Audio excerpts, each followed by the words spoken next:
got so much fucking design on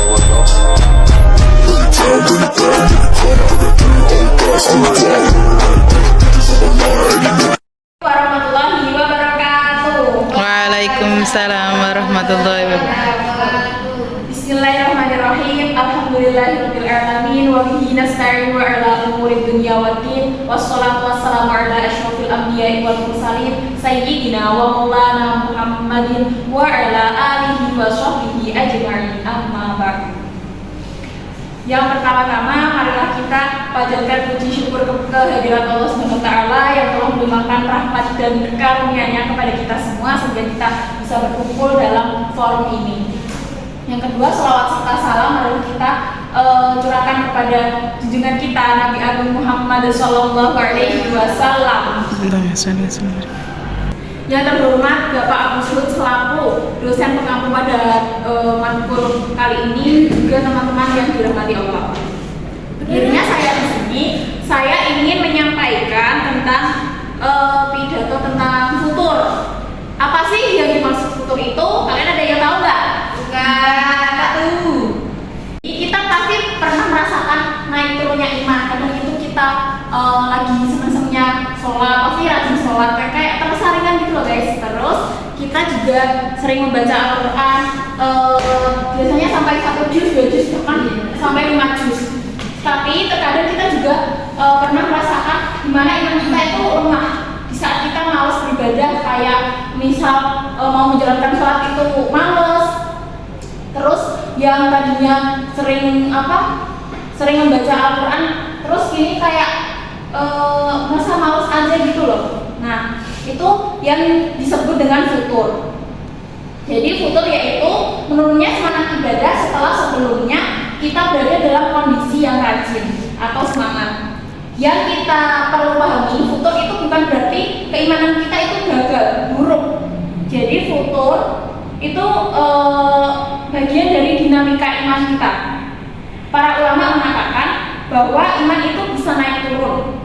Bahkan para sahabat pun pernah merasakannya. Yang menjadi masalahnya itu bukan futur, tapi futur itu membuat kita semakin jauh dari Allah dan menjauh dari jalan kebaikan. Karena itu, saya akan menjelaskan 5 solusi untuk membantu kita dalam menghadapi futur. Yang pertama itu ada meluruskan niat. Jadi niat adalah fondasi dari segala amal. Nabi bersabda, innamal a'malu binniyat. Yang artinya sesungguhnya amal-amal itu tergantung pada niatnya. Jadi teman-teman, niat itu adalah fondasi dari seluruh amal. Banyak orang semangat beribadah ketika suasananya mendukung, misalnya baru selesai kajian, baru punya teman-teman baru, atau sedang pada fase on fire. Namun ketika keadaan berubah, semangat pun ikut hilang. Disinilah pentingnya niat yang benar, bahwa kita beribadah bukan karena suasana, bukan karena ingin dipuji, bukan karena ingin dianggap baik, melainkan semata-mata karena Allah. Jika niat sudah lurus, ibadah tetap terasa berarti meski sedikit dan meski dilakukan dalam keadaan berat. Yang kedua ada membiasakan amal yang yang sedikit tapi tetap istiqomah. Masya Allah. Ketika futur sedang datang, kita mungkin merasakan tidak mampu melakukan ibadah besar. Tapi Islam mengajarkan bahwa amal yang dilakukan kecil tetapi terus menerus itu tetap mendapatkan pahala. Maka jika kita sedang futur, tidak apa-apa kalau kita melakukan hal-hal yang kecil yang biasanya kita baca Al-Quran 1 juz bisa dengan satu halaman atau 2 halaman. Terus kadang yang biasanya kita melakukan 2 rakaat sunnah ringan, kita bisa melakukan dengan menggantinya dengan sedekah misal 1.000, 2.000. Itu emang kecil tapi tetap bermakna. Konsistensi ini bukan hanya menjaga hubungan kita dengan Allah, tapi juga menumbuhkan kembali semangat yang hilang.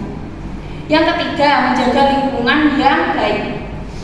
Jadi teman-teman, pasti hati manusia sudah sangat mudah terpengaruh. Jika kita banyak bergaul dengan orang yang lalai, maka kita pun mudah ikut lalai. Sebaliknya, jika kita bergaul dengan orang-orang soleh, maka kita juga terpengaruh dengan amal-amal kebaikan mereka.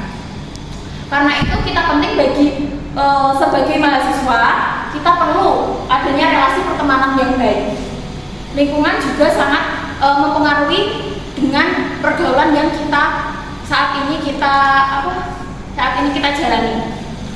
Yang keempat ada bervariasi dalam amal. Jadi futur kadang kan muncul bukan karena kita tidak ingin beribadah, tetapi karena kita bosan dengan melakukan ibadah yang itu aja. Jadi kita bisa mengganti dengan ibadah yang lain. Contohnya membaca Al-Quran, zikir, doa, sedekah, membantu orang lain, menuntut ilmu, bersilaturahmi, berbakti kepada orang tua dan lain-lain. Jika kita merasa berat dengan membaca Al-Quran yang tadi sudah saya sampaikan, mungkin kita bisa memperbanyak dengan zikir. Lalu ada juga zikir kalau terasa berat bisa dialihkan dengan membaca buku, menuntut ilmu, atau mendengar kajian pendek. Dengan variasi amal kita beribadah juga tetap hidup dan tidak jenuh. Yang kelima, memperbanyak doa agar Allah meneguhkan hati. Jadi hati manusia mudah berubah. Bahkan Rasulullah pernah